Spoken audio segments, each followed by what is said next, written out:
and then we get started, right? Okay. TexarkanaFYI.com and everything that goes along with it. Thanks for subscribing, liking, sharing the videos. Today, a special treat. We got Texas State Game Warden Daniel Kessler. How are you, sir? I'm good. Thanks for having me. I'm glad to be meeting you under these circumstances instead of down at the spillway. Yes, sir.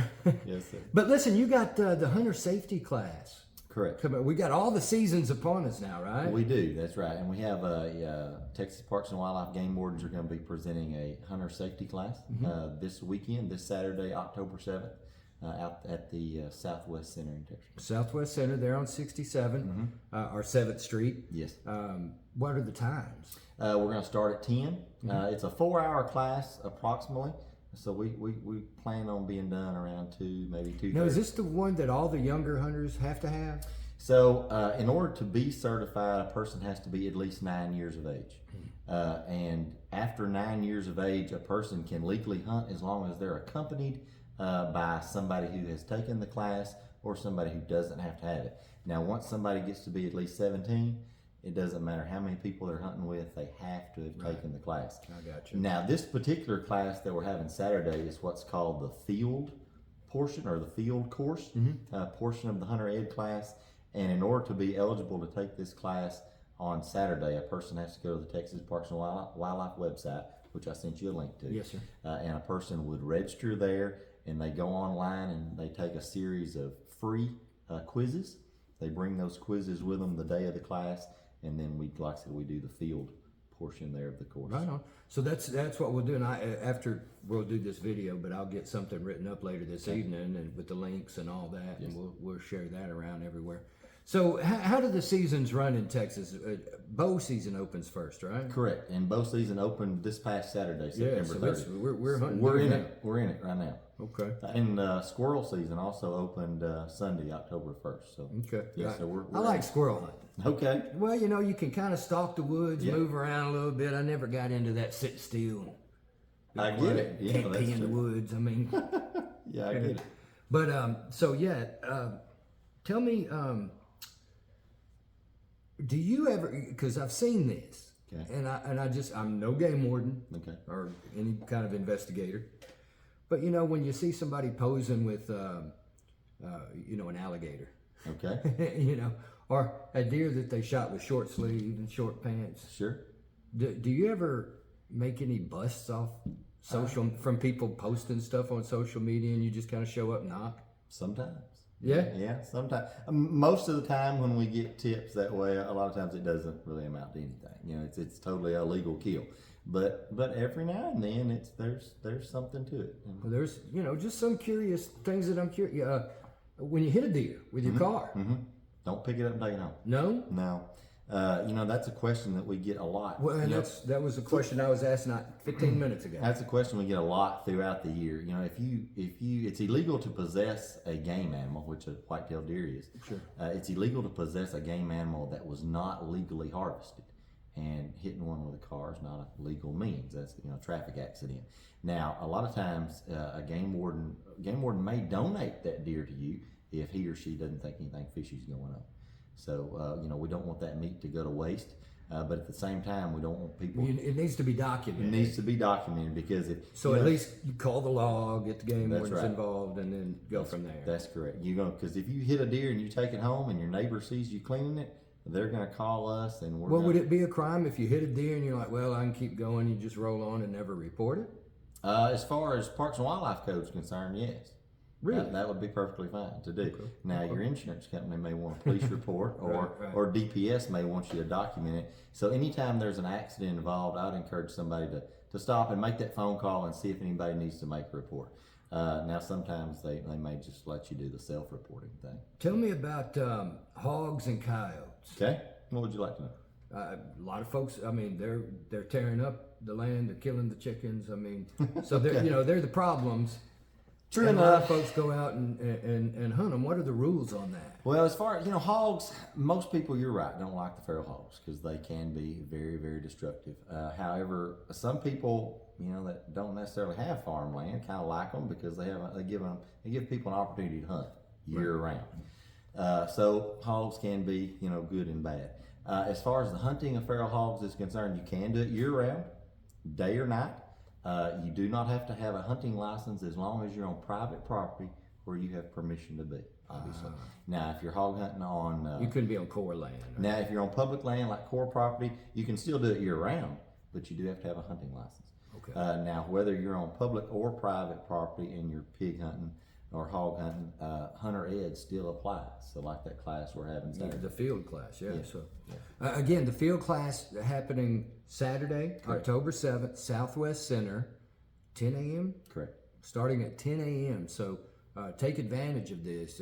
You can, all these questions, all these curiosities you may have. Oh, another one that I was at. Okay. When you talk to the game warden, ask him about a unicorn. Now, just one antler. Yeah, I got. Oh, okay. Okay. Yeah. So, what are the rules on that? It's legal to harvest in the state of Texas. It'd still be a buck. Yeah, still a buck. Still a legal buck. So in Northeast Texas, we have the antler restrictions. Some people love them, some people hate them. It just kind of depends on what side of the fence you fall on. Well, that's why the question they wanted Yeah. to kind of cull it out. It's private property, but What I always tell people as far as antler restrictions, if you have a question about whether a buck is legal to take or not, then it's probably not legal to take. If you have to look at that deer and think to yourself, ooh, is he 13 inches? Is he 12 and a half? What is he? Then he's probably going to be under. When one is over 13 inches and you see it, and there's just no question about it. So, for example, in Bowie County, Texas, where I'm stationed, so a legal buck would have one unbranched antler. So think about a spike, okay? It has two unbranched antlers, or a 3-point would have a branched antler and an unbranched antler. So a legal buck would be with an unbranched antler, or if it doesn't have an unbranched antler, say like this, say a 4-point, no unbranched antler, it would need to have an inside spread of at least 13 inches or greater in order to be legal. So, like I said, we get lots. In fact, I got a question earlier today. A guy sent me a picture. Hey, do you think this deer would be legal? And most of the time, we don't make that judgment call based on a game camera picture. What I always tell people is, if you have a question about it, it's probably not going to be legal. But like I said, when one is legal, you see it, you know. now, can I get in trouble by dressing up as a game warden and confiscating people's beer out at the spillway? Yes, very much so. Okay, I just wanted to check on that right quick. There's a lot of I've got questions. I understand.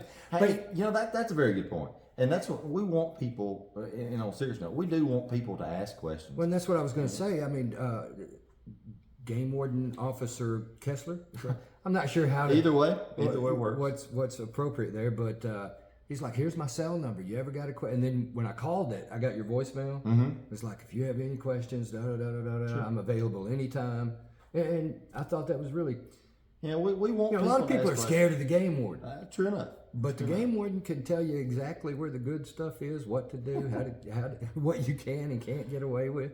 I mean, we all got to follow rules. Correct. Everybody does. That's right. And it's for the good of not just all of the hunters and the outdoorsmen, but we're trying to build that crop. Absolutely. And so there'll be wildlife to pass on for future generations. Absolutely. Now, there are a lot of deer now, and there are a lot of hogs. So, if somebody was looking to go out and hunt hogs, you got anybody you would send them to in Bowie County? I mean, oh, you mean far as like go to this particular? Well, I know there's some people that do like guided hunts around here. I'm not real familiar with them. Yeah, he might just kind of search Facebook, maybe Craigslist, that type of thing, social media for people who are offering those type of services. Honestly, I'm not that familiar with any. Now, and then another question was, and I said I didn't think it was legal, but I'll ask. Okay, sure. Because you can hunt hogs year round and count the nuisance animals that what about Arkansas residents? Texarkana, Arkansas residents hunting in Texarkana, Texas for hogs. We still do it. Yeah, the same type of regulations would apply. So they an Arkansas resident wouldn't have to have a hunting license to hunt. Correct. Let's say let's just for example, let's say you live in Arkansas, and I live in Texas, have a piece of property in Texas. You ask me, hey Daniel, can I come over to your place and hunt hogs? Sure, come on over.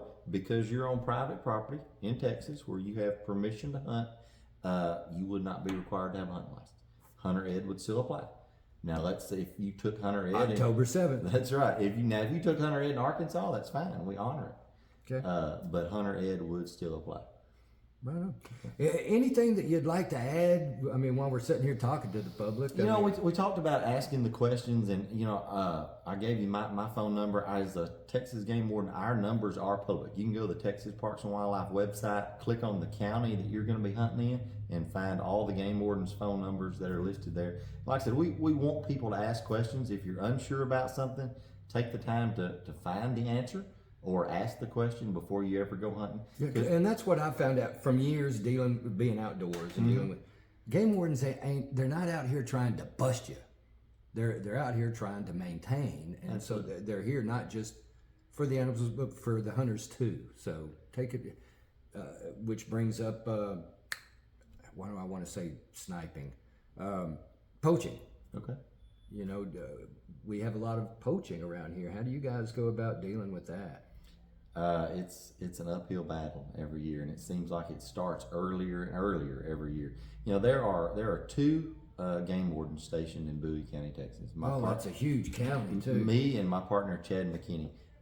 It is a big county, and because of that, we can't be everywhere at once. Not even where we would like to be at once. And that way, because of that, we need the public, to be our eyes and ears. If you see something that you think looks possibly illegal or doesn't look right, give us a phone call. If you want to remain anonymous, hey, remain anonymous. But if you see something that doesn't look right, pick up the phone and give us a call. Nothing is more frustrating than seeing somebody and say, hey, man, 2 weeks ago, somebody shot down the road from my house, and I thought about calling you. Well, there's not much I can do about it 2 weeks From later. something 2 weeks later. Right. Oh, yeah. Absolutely. So we want people to call us if they have a question about something, if they see something that doesn't look right. We want people to pick up the phone and give us a call. Game warden's a tough gig, man. That's a 24/7, Yes. 7 days a week Yes, it is. kind of law enforcement. I mean, you're the busiest of them, I guess. We can, but it kind of seems that way, and people. Well, and then there's so much y'all do to back up, local law enforcement Correct. around here too. We are state police officers. Every day we go out, we look for, the hunting, fishing, boating laws or violations, but because we are state police officers, we have a responsibility to enforce all the laws of the state, Right. whether they pertain to hunting and fishing or something else. That's right. Hey, well, thank you so much for taking a little bit of time. Again, I want to recap. I'll let you tell them about the hunting safety, Okay. the field class. This Saturday, October 7th, at the Southwest Center, starting at 10 o'clock, Texas Parks and Wildlife Game Wardens will be hosting the field course portion of the hunter education course. In order to be eligible for that course, go online to the Texas Parks and Wildlife website, register online, take the free online courses, and then be there at 10 o'clock Saturday morning, and we'll have a good time. We'll learn about some hunting rules and regulations, some gun safety, and we'll also talk about some good hunting ethics as well. They'll give you all the good hunting spots too. Thank you, Officer Kessler. You We bet. Thanks for appreciate it. having me.